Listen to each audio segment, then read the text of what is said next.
Yeah. Maybe. You never know. The Wild have like what, 3, like Matt Dumba, but Jordan he's Greenway? Canadian, right? He's from here, right? Who? Greenway? Yeah. What's his name? Yeah, he's from Jordan here. Greenway.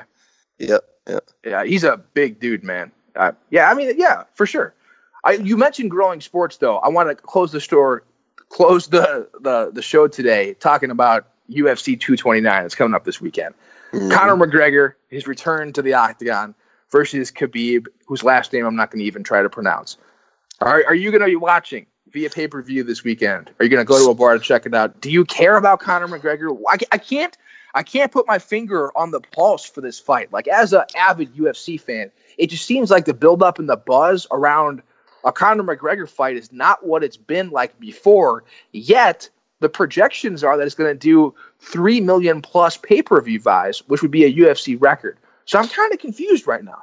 See, I feel like I didn't know it was this Saturday, but I knew that fight was coming up. I knew the fight was coming up, and I've heard about it. And the other dude is undefeated, right? He is undefeated. He's a wrestling machine, this guy. He's a Russian Sambo practitioner who is, deadly on the ground. He's one of those guys that will take you down, he'll hold you down, and he'll talk trash the entire time you're down. Not just talk trash to you, but he'll talk trash to the audience, and he'll talk trash to Dana White, who's sitting ringside. He just talks the whole time. And obviously these two guys got in that whole bus incident where Conor threw a dolly through the bus. Yeah, I saw that. These guys had some major beef. So that adds some intrigue to it as well. The UFC did a great job stacking the rest of the fight card too. So while you're waiting for that Conor McGregor fight, you're going to get some great action. Especially there's a heavyweight fight on that card that I'm really excited about. Volkov versus Derek the Black Beast Lewis, who is one of my all-time favorites in the UFC. He just breaks people's jaws. This dude just slugs. And so I'm super excited about it. I am not excited about being in Philadelphia, though, to watch this fight. I'm going to have to go sit in a bar in Philadelphia with the rest of those nerds to watch this Conor McGregor fight. That doesn't just wear green. Just wear green. I mean, I think I'm not a big Conor McGregor fan, but I think he's electric. He's a very good entertainer. I'm confused why he gets away with some stuff that I don't know how he gets away with, like throwing a dolly through a bus window. Does he get in trouble for that, or he got a slap on the wrist because he is, besides Brock Lesnar, who's probably coming back in January, he's one of the only guys that can draw for them. You put his name on a pay-per-view, and it's going to do money. The UFC just doesn't have guys like George St. Pierre and Anderson Silva, and John Jones has been out for a long time, and Chuck Liddell, guys that used to, make money for the company. They don't have those guys anymore. Maybe you should make a comeback. Yeah, he actually is, man. Yeah. Just not with the UFC. Chuck Liddell's 47, and he's fighting Tito Ortiz, who is equally as old, in a fight that nobody wants to see. But I'm saying maybe you should make a UFC comeback. You should start training UFC. Oh, no, not a chance. I don't know if I've ever told you this, but back when I was actually in shape and, watching the sport and thought, I'm not playing football anymore, maybe I should try that. I went and trained for about a month and was really loving it. Learning a lot about wrestling. I was starting to think to myself, maybe I should have wrestled in high school. I missed my calling. But we started sparring, and I got kicked in my shin by a guy who was trying to kick me real hard in the shin. That was it.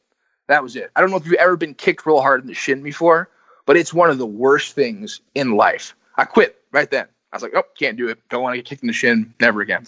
Walked out. No, that doesn't feel good. I've walked into a table with my shin, and that didn't feel too good. So picture that, but then a grown man whapping you as hard as he can with his foot into your shin and knows how to do it.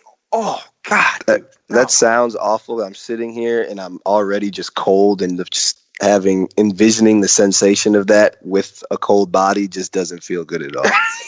Exactly. You know why I did not pursue, and I much rather drink beer and eat crappy food than have to worry about all of that comes with that. So no, I'm happy in my place in life. I'll worry about getting married before I worry about making an MMA return. Oh yeah, wedding's coming up soon, huh? November 24th, man. Yeah, a month and a half. You still got RSVP, man. You're the last one who hasn't. Well, because I'm gonna be a last minute in or out thing because I have I don't know if I'll we'll see what's going on with basketball. You're not coming. Everybody here who's listening right now just heard it here.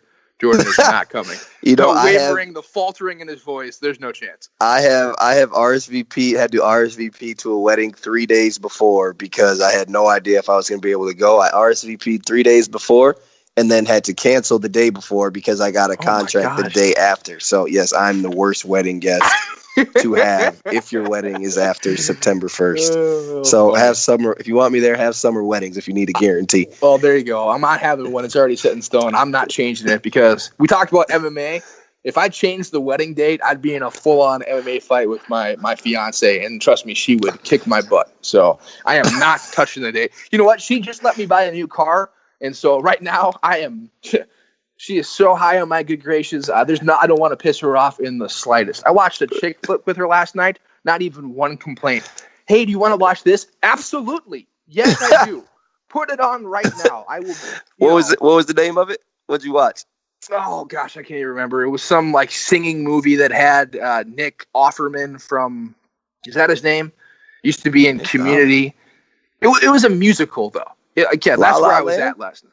No, it's not La La Land. She dragged me to that though too. I can't remember what it was called. That. But yeah, it wasn't great. But it's the sacrifices, man. Like I'm driving a Ford Mustang now, and I'm happy. You know, there you go. She signed off on it, man. That's a good lady. But when she makes a compromise, you got to make a compromise too. And so right now that means yes to everything. Oh, you want to go have dinner with friends? Yes. You want me to take you to a movie right now? Yes. I will be saying yes up until our wedding date because I'm so happy to finally get out of that Sebring. I'm not Michael Scott anymore. I've been called Michael Scott for the last 6 years. I bought a Sebring without watching The Office. Worst decision of my life. I didn't even know. Dang, Sebring. I didn't even know you had that Sebring. It was a piece of crap. I ain't seen a Sebring in a minute. Yeah, well, there's a reason for that. Well, compromise for everything. That's probably why I'm still single. So you know. Well, you gotta compromise. I'm incapable of saying no. Yeah, I'm incapable of saying yes and compromising. It's gotta be my way. Someday you'll be a good husband and a good dad, but when you are ready. Right now, I think you're still enjoying the single life. I might already be a good dad. I have to check and see. Jesus, I hope not. All right, that does it for the show. If you're interested in being a sponsor on the Dibble Dabble podcast, hit me up or hit Jordan up on Twitter. We'd love to talk to you. Thanks again to our sponsors, Bite Squad and Punch Bowl Social. And it's Panda. Play us out. Success. Romanticize American dads are the only ones that can achieve